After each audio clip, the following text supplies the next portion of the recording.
YouTube, what it do, man? It's your boy Josh. We back up in this thing with another one.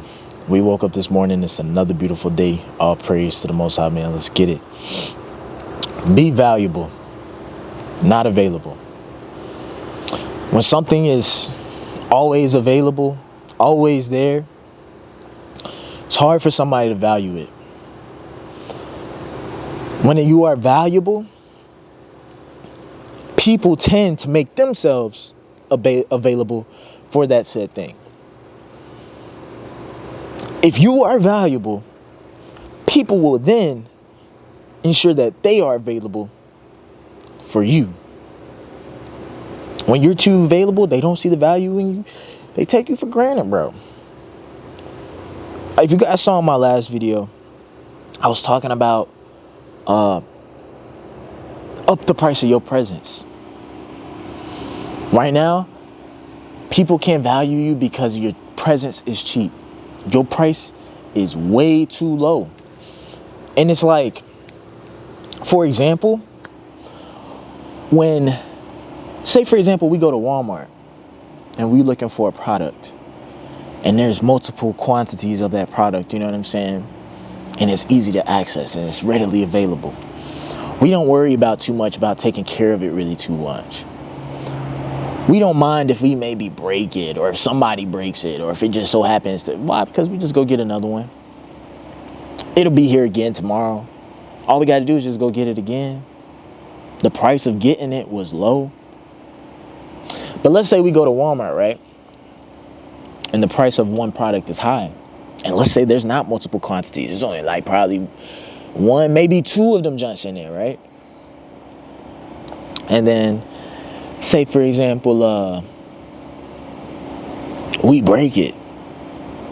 We start feeling down about ourselves because we knew how hard it was to get that said thing in our life. Or we tend to take a little bit more care into it. We care about making sure that it's right so that we don't break it. I'm telling you that when people see things for the value they're in or for their value, and recognize it, how good it is to have it in their life, they tend to take good care of it to make sure they don't mess it up. And if they do mess it up, they trying to fix it as soon as possible because it brings too much value. If it's not present in our life, we see the negative consequences to it. So we got to get it right back up ASAP. Fix it, making sure it's good, making sure it's whatever it needs to run, making sure it got everything it needs to run, bro. People do that. When you're too available, when you're too cheap and everything like that, you know what I'm saying? It's easy to go get another one. So they don't care about how they treat it. I just go get another one. See, the problem is, fellas and ladies, this is just a problem that I see in a lot of people. We think that making ourselves available is what's valuable. We think that, oh, if I'm here every single day, showing myself, being present, being right here, ready for them, they'll notice that. And they'll see the value in me. No, bruh. It don't work like that.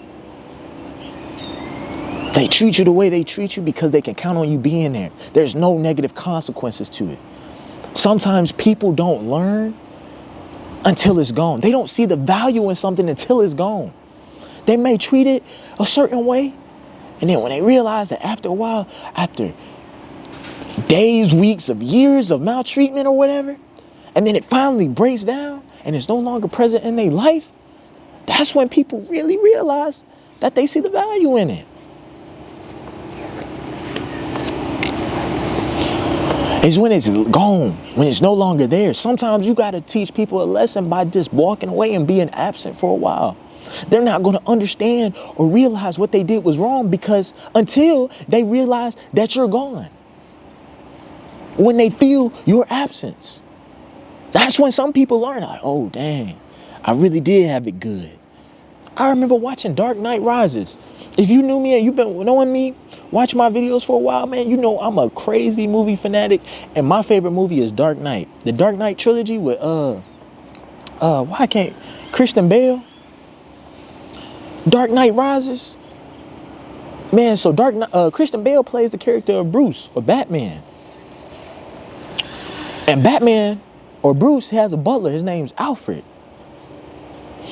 Alfred kept on telling him, man, you don't need to do that. You don't need to be Batman no more.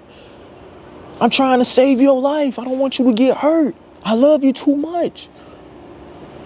But Bruce wasn't valuing Alfred. Bruce didn't care about what Alfred said because Alfred has always been there since the day he was born.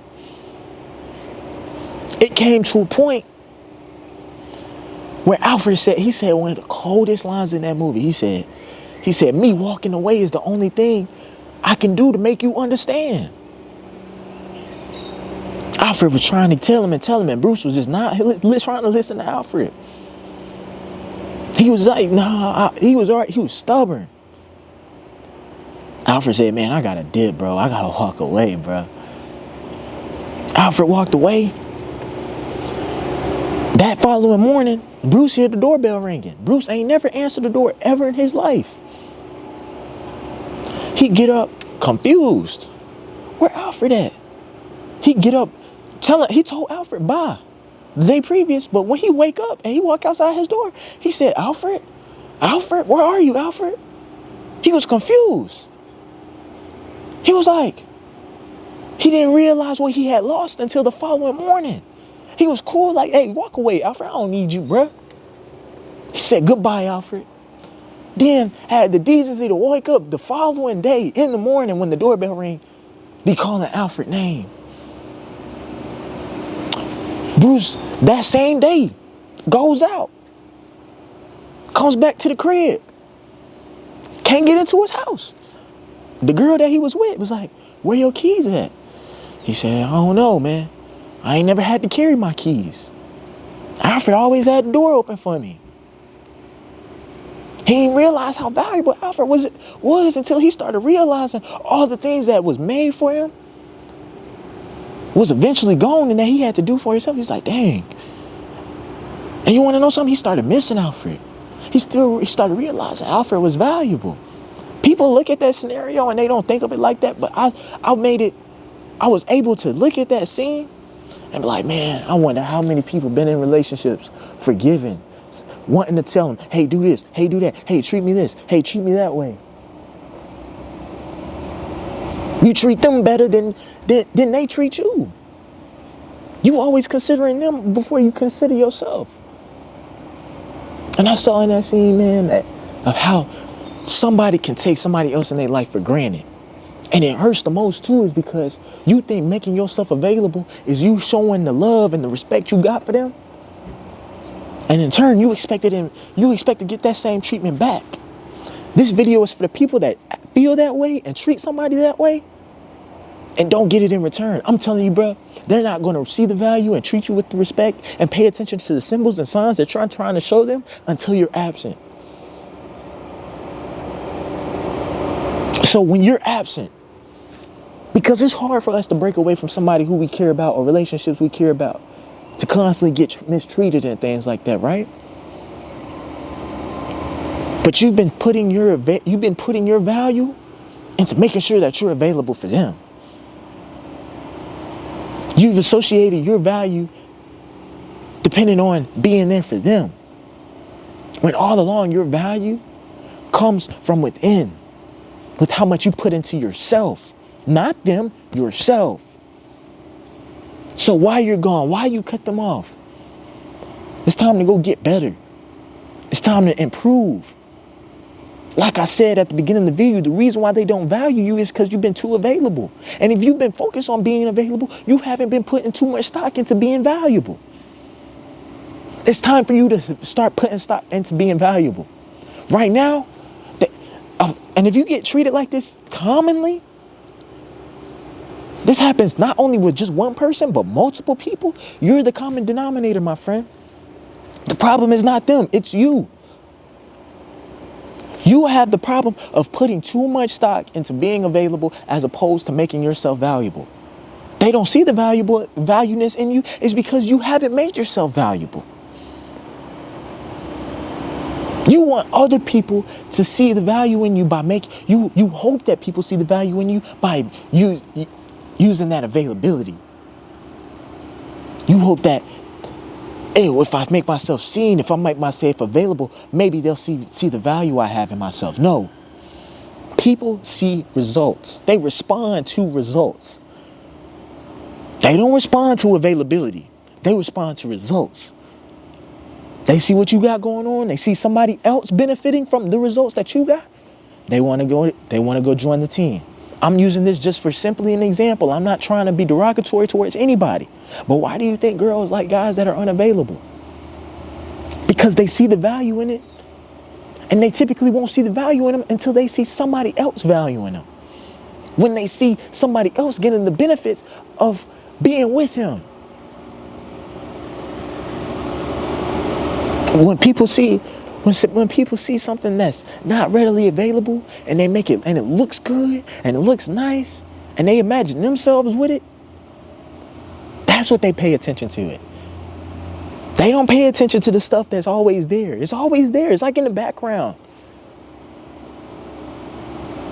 It's time for you to be valuable. I need you to start pouring into yourself, making yourself better.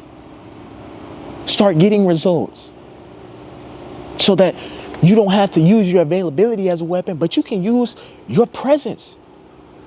Use your expertise, your intelligence, your charisma. Your physical appearance, how you present yourself, how you carry yourself. When people see that full picture of you and everything you're about, seeing that you focus, seeing that you got discipline, seeing that you got work ethic, seeing that you care about yourself, that's what makes people want to be with you. That's what's valuable. When he starts focusing on himself to make himself better, oh, if I go mess with him, my life only has the opportunity to get better. That's why relationships, fellas, girls typically end up wanting to leave you or they get bored easily because you're not making their life better. They're not having fun. When they realize that their life is the same with or without you, they tend not to value you. But when they see that man that has the opportunity to make their life better, and it could be vice versa. But when they see that man, that has the opportunity to make their life better, that they say, oh, if I know that I'm with him, if I'm on his team, if I'm locking arms with him, and we standing together, when he looks good, it makes me look good. When he reaches success, I get success. You have to give people something they want to be proud of. Where they want to be proud to be associated with you. Nobody's going to be sorry for you. Feel sorry for you. I'm sorry, bro. Nobody's going to like you for you if you're not doing nothing with your life. What are you? Who are you? What do you like to do? What do you bring? When you say, hey, I'm Josh, or hey, I'm so-and-so, what is it about you that makes people want to say, oh, that looks fun. I want to be with him. Oh, that looks fun. He's different. He's not a carbon copy of everybody else. He's different. And what did I say about that example from the beginning? If something is low in quantity, when they can't easily replace it, they tend to care for it a little bit better. They know, let me make sure I don't mess this up. Let me make sure that I give it the care that it needs to make sure it's still functioning because it brings too much value to my life. So because you bring value to other people's life, they're going to keep bringing value to you too. They're going to make themselves available for you. They're going to be there for you. They're going to give you everything they need to assist you and so that you can be successful. To assist you in making sure that you can keep running like a well-oiled machine, bro, so that you can be your best version. As long as you become valuable and you add value to their life, they will add value to you. And that's where you get to sit back and just, when you know that you're in high demand and you know the value and you know your worth and know that you can bring a lot of value to so-and-so and them and all them, you get to sit back and choose who you want to invest in you. You don't have to make yourself available. They make themselves available for you. The plan should not be to make ourselves so available so that they can see the value. No, the plan is to make ourselves as so much valuable so that they can make themselves available. We're making ourselves available? No, we need to make ourselves valuable and let them make themselves available. And then watch how your life start getting better. Then start realize that you ain't got that anxiety, wondering what they thinking, wondering they mess with you, wondering that they see you, wondering if they gonna disrespect you again. Like I said, fellas, sometimes people are not gonna see the value in you until they see the absence in you. People aren't gonna learn. Some kids, they don't learn not to touch the stove until they get burnt by it. No matter how many times the parents try to caution them, try to say, hey, don't touch that stove, it's hot. Hey, don't do it, it's hot. Sometimes some people just don't learn until they actually see it, until they actually feel it. Yeah, it may be hot, but how hot is it? Let me push the boundaries. Let me push the limits. Let me see how far I can get away with it. Until it burns them. And then when it burns them, they wishing that they could go back. Rewind it, wishing they didn't do it. Realizing the value that they said. The parents, what they were saying was valuable all along. They was trying to help me. They was trying to protect me. They had my best interests at heart. But I didn't see it in them. But now I see it. Then they want to come back. But at that time, you should have already been making yourself valuable. So much so to the point to where you can sit back and let people make themselves available for you. So when I'm telling you to make yourself valuable, go ghost. Isolate yourself. Do whatever you got to do to make yourself intellectually stronger, spiritually stronger, socially better, being more charismatic. Getting focused on your appearance, because people, when they see the physical matters. Because it's a representation of what you think. It's a representation of how you carry yourself. It's a representation of how you consider your future self. And it's a representation of how your work ethic. It's like a poster. It's like a poster of you. Take care of your physical. Take care of your mental. Take care of yourself spiritually. Make yourself a better person. Put the value in you. They can't see the value in you if you're not putting the value in yourself. Period. Let's grind. It's going to be hard at first. But how badly do you want to get different results? We can't keep doing the same thing expecting different results. We've been doing the same thing over and over. Like I said, if this happens multiple times on a regular occurrence, we got to do something different. It ain't about them, it's about us. We're the common denominator in all of this. Guys be 30-something, 40-something, 50-something, still don't understand it. Still doing the same thing, saying, oh yeah, this girl's, she's this, and they're this, and they're that. I'm just a good guy, and I try to treat them good. Bro, they're not going to see the value in you. They're not going to see how good you are. You think you're a good guy because you're available and you're there for them. No, you're a carbon copy. They can replace you. They can count on you being there, regardless of how they treat you. And people, I'm sorry, bro, but people are deceitful. People are willing to hurt others in order for them to get some sort of beneficial gain. That's the real world. That's just how we're wired. I'm not telling you guys that I didn't make the world this way. It is what it is. I'm here to just tell you the rules, and so that you can bend the rules. Or know the boundaries of the rules so that you can still go out there and have a good game. Not so you can sit there and pout and complain about the game and sit on the bleachers and just be like, it's just unfair. Nah. Let's put the work in. Let's go get some practice shots up. Let's understand what the rules are. Oh, they did this, let's do that. All right, let's better prepare. Let's make sure that we don't, lose track, lose focus. We've been burnt once. We've been locked up once. We've been, we've been stripped and fumbled and all that. Okay, we did it one time, 2 times. When I did that and okay, let me try something different. So, like I said, man, be valuable, not available. That's all I got for y'all boys. If y'all need a consultation, you know where it's at. Link down below in the description. If you guys need a training program, you know where it's at. Link down below in the description. If you guys have any comments, questions, concerns, want to get in touch with me, you guys can do so by going to the link in the description to my Instagram. Send me a DM, bro. I'll respond to you. With that being said, before y'all go, make sure y'all like, comment, subscribe, share the video. I'ma holla at y'all boys.